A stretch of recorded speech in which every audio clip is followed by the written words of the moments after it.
8 4 jar ఎంత, 8 5 jar ఎంత. అంటే గుణిజాలు అనేవి ఎంతవరకు అయినా ఉంటాయి. అంటే ఏదైనా ఒక సంఖ్యను వేరు వేరు సంఖ్యలచే గుణించగా ఏర్పడే లబ్ధాలన్నిటినీ కూడా మనం ఏమంటామంటే గుణిజము అంటారు. ఏమంటాం వాటిని? గుణిజాలు అనేవి ఎంతవరకు ఉంటాయంటే అనంతం, ఎంతవరకైనా ఉంటాయి. ఆ సంఖ్యను ఎంతవరకైనా మనం గుణించవచ్చు. అయితే ఇందులో ఇంపార్టెంట్ అయినటువంటి పాయింట్ ఏంటి, నోట్ ఏంటి అంటే ఈ గుణిజాలని మనం లెక్కించలేము. గుణిజాలు ఏం చేయలేము మనము.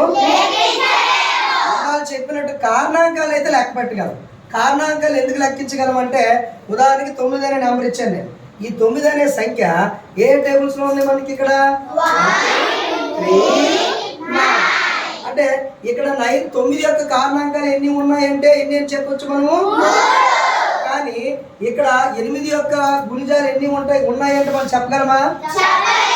ఎందుకంటే సహజ సంఖ్యలు అనేవి ఇన్ఫినిటీ వరకు ఉన్నాయి, లేదంటే హోల్ నెంబర్స్ పూర్ణాంకాలు అనేవి ఇన్ఫినిటీ వరకు ఉన్నాయి. కాబట్టి అవి ఎంతవరకైనా ఏ సంఖ్యతో అయినా మనం గుణించవచ్చు.